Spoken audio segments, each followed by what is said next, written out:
Olá, pessoal, tudo bem aí? Estamos de volta, agora para fazer o módulo 11, que vai falar sobre alterações cromossômicas numéricas, inaugurando o caderno 3 e estamos na página 1. Então, qual é o conceito aí de uma alteração cromossômica? Cada espécie apresenta um cariótipo típico, como a gente discutiu aulas passadas, né? E o cariótipo mostra o número, o tamanho, a forma dos cromossomos daquela espécie. Só que às vezes pode rolar um erro na divisão celular, ou então uma ação de um agente externo, como as radiações. Isso aí pode modificar os cromossomos, né? Então, quando a gente pensa em modificações, em alterações cromossômicas, elas podem provocar desequilíbrios genéticos e resultar em fenótipos anômalos ou inviáveis. Fenótipo é o conjunto de características de um indivíduo, né? Então, se a gente modifica lá o cromossomo, pode existir a modificação também do fenótipo da característica daquele indivíduo. E aí a gente vai classificar essas alterações cromossômicas em dois tipos: as numéricas, porque alteram o número de cromossomos, e as estruturais, que mudam a estrutura de um cromossomo. Nessa aula a gente vai focar nas numéricas, né? Que são subdivididas em euploidias e aneuploidias. Esse é o foco da aula de hoje. Tudo bem? Então, numa euploidia, a gente vai variar todo o conjunto cromossômico. Então, o indivíduo vai ser haploide, ou triploide, ou tetraploide, e assim por diante. A haploidia, também que pode ser chamada de monoploidia, são células com apenas um conjunto cromossômico. Coloquei aqui, roubei lá da botânica, né? O ciclo aí de uma alga, que é o ciclo que a gente chama onde existe uma meiose zigótica, né? Que são de indivíduos haploides. Mas nós temos também, além das algas, né, fungos, haploides. Lá na briófita, a fase haploide é a fase dominante, né, no ciclo vital, o gametófito, como vocês estudaram na frente 3, enfim. Então, exemplos aí de indivíduos haploides, onde a haploidia ou monoploidia ocorre. Nós temos também animais, no caso aí das abelhas, né? Os machos são chamados de zangão e as fêmeas ou são as rainhas ou são as operárias / obreiras. As fêmeas são sempre diploide. Entretanto, os machos são sempre haploides. Então, existe uma haploidia aí para determinar se é fêmea ou macho, no caso das abelhas. Então, os machos das abelhas, não só das abelhas do zangão também, né? Do zangão não, desculpa, das vespas, elas são sempre originadas a partir da partenogênese. Esses indivíduos haploides, né? Esses machos. Dentro das euploidias, né? Ao invés de ser haploidia, do indivíduo ser N, também pode existir as poliploidias. E aí o indivíduo vai ter 3 ou mais conjuntos cromossômicos básicos. Então, ou vai ser 3N, ou 4N, ou 5N. E aí a gente tem, no caso das drosófilas, um exemplo muito importante. Então, as drosófilas, como que está mostrado ali no esquema, as fêmeas normalmente são diploides, mas elas podem fazer uma meiose anômala, formando óvulos diploides também. Então, não houve a separação dos cromossomos na hora de fazer a meiose. Quando esses óvulos são fecundados pelos espermatozoides haploides, ocorre o aparecimento, o surgimento aí de uma fêmea triploide. Então, como estamos falando da mesma espécie, a gente pode chamar isso de uma autopoliploidia. São indivíduos autopoliploides. Tudo bem? Então, os óvulos diploides fertilizados originam uma fêmea triploide. A gente também pode pensar em espécies diferentes, segundo o desenho aí do slide. Tem a espécie A, que é diploide, cruzando com uma espécie B diploide também. Na hora de formar gameta, tá tudo bem. Ambas fizeram meiose e seus gametas são haploides. E esses gametas, quando se juntam, quando acontece a fecundação, perceba que forma células aí, né, os híbridos, que têm gametas, cromossomos diferentes. Quando esses híbridos cruzam, eles são incapazes de fazer meiose, separar uma meiose correta, né? Separar esses cromossomos. Então, eles sempre vão formando gametas diploide, e esses gametas diploide, quando vão se unir, quando a fecundação acontecer, vai formar um híbrido tetraploide. Olha que loucura!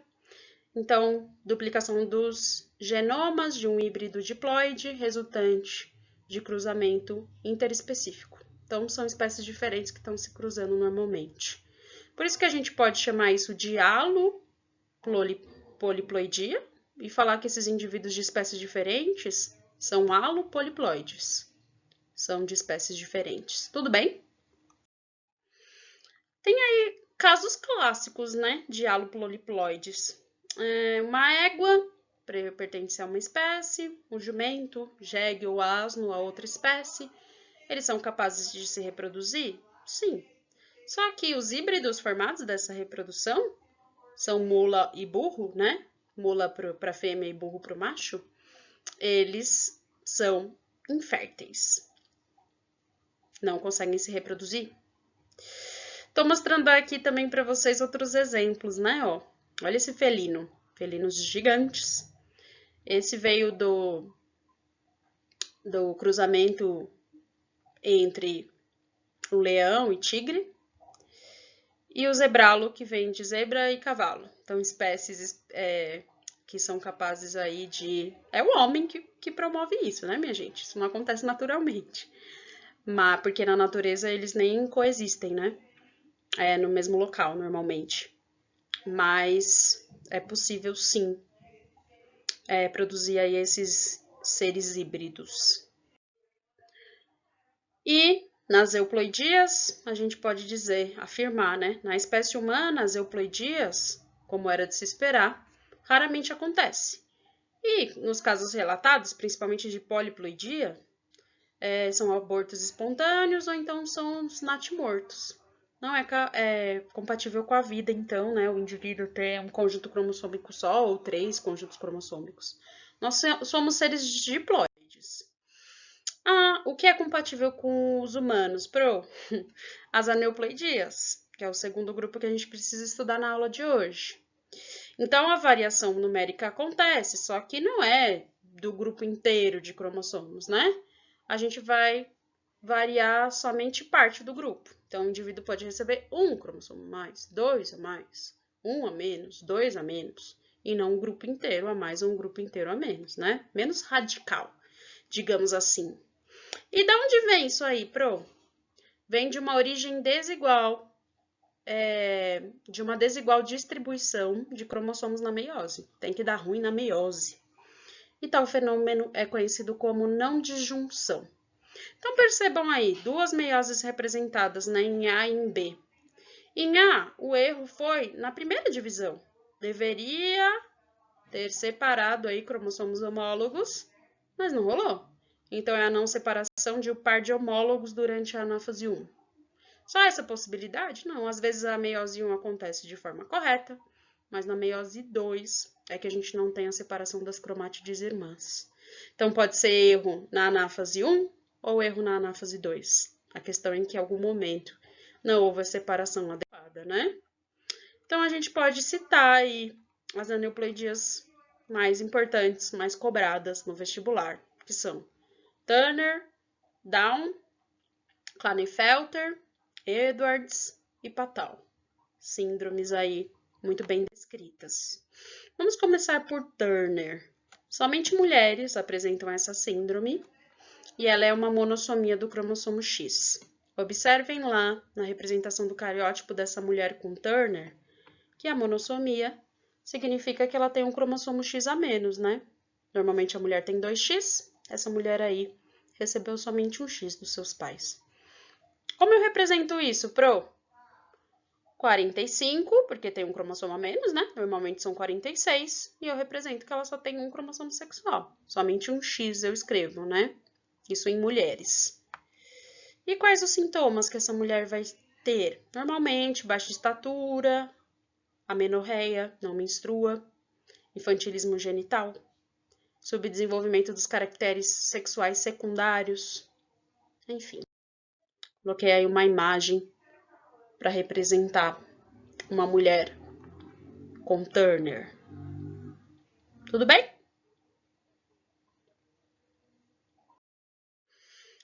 Segunda e mais comum, né, mais falada, mais conhecida, mais vista é a síndrome de Down.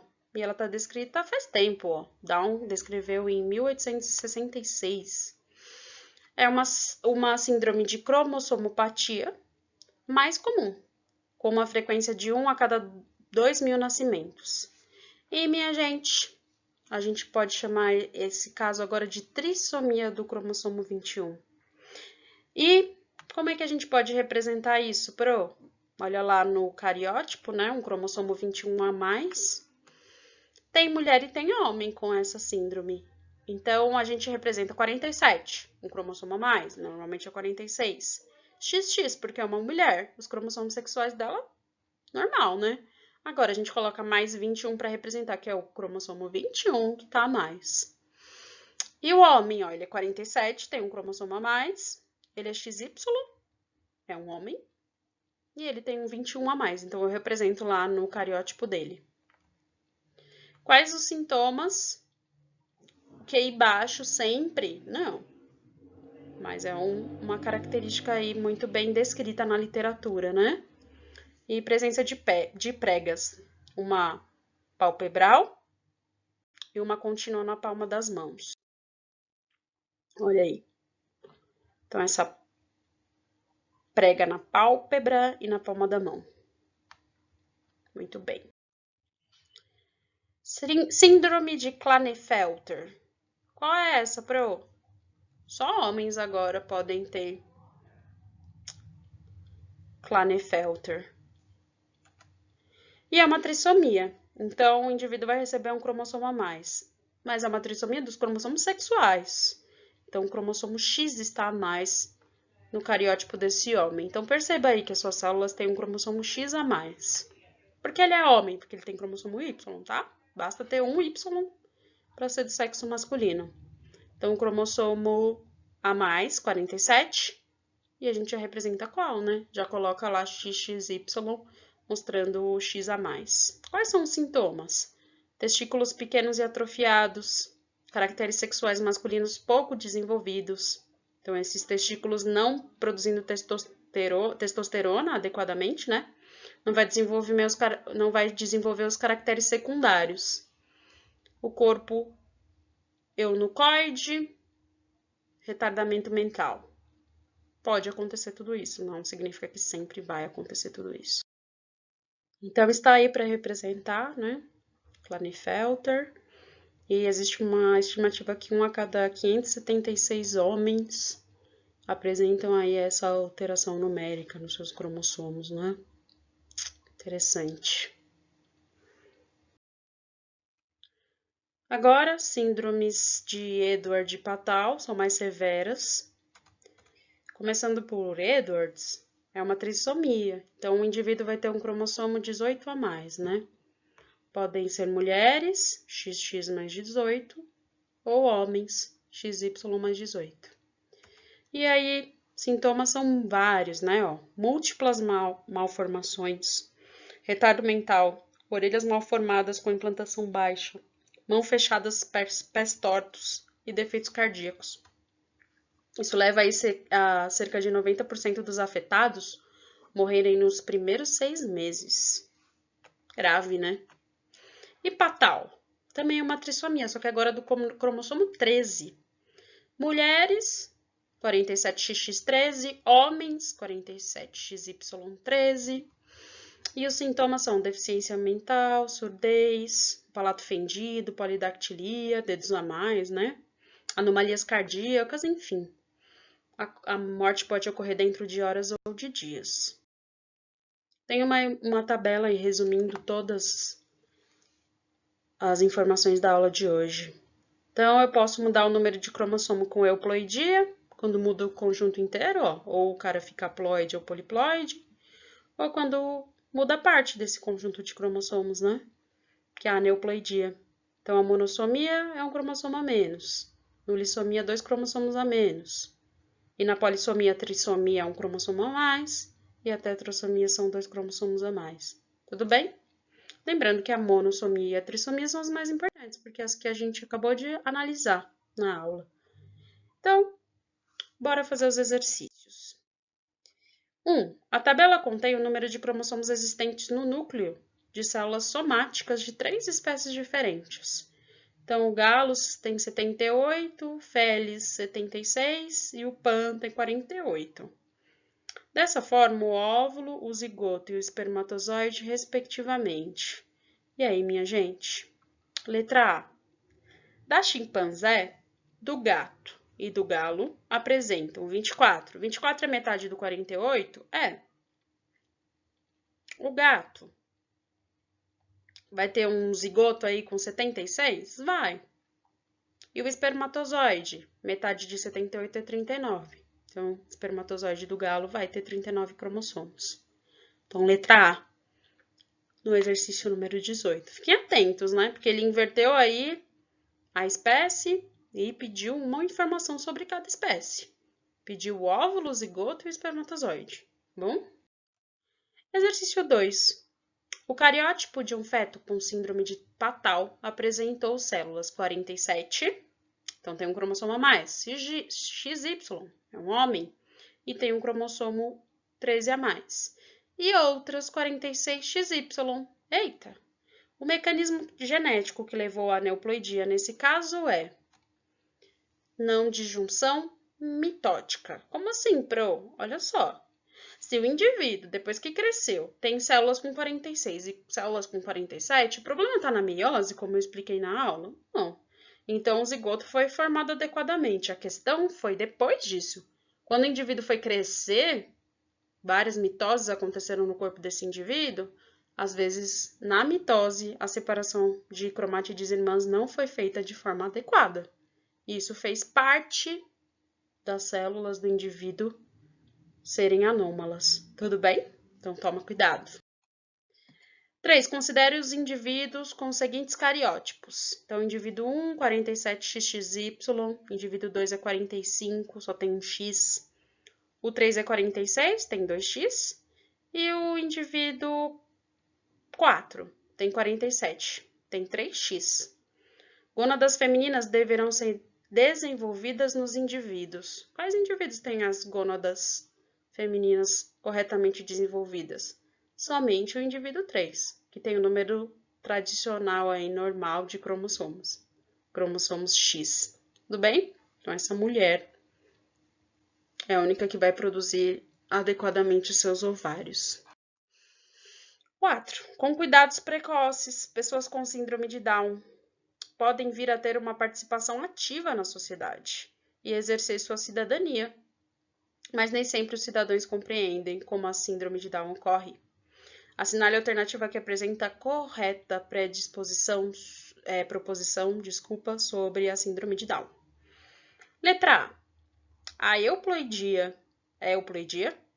Surge quando os cromossomos se duplicam e a célula se divide.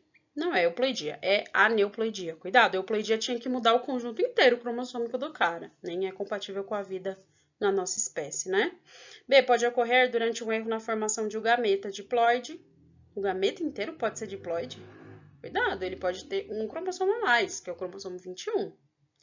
C. A representação para a síndrome de Down como mutação é 2N mais 1, na qual 2N representa o número diploide da espécie. 1 mais 1 significa que é cromossomo sexual a mais, originando nariz pequeno e achatado e rosto arredondado. É gene sexual, tem alteração aí na síndrome de Down? Não, tanto que a gente conhece homens e mulheres que têm a síndrome de Down. Cuidado!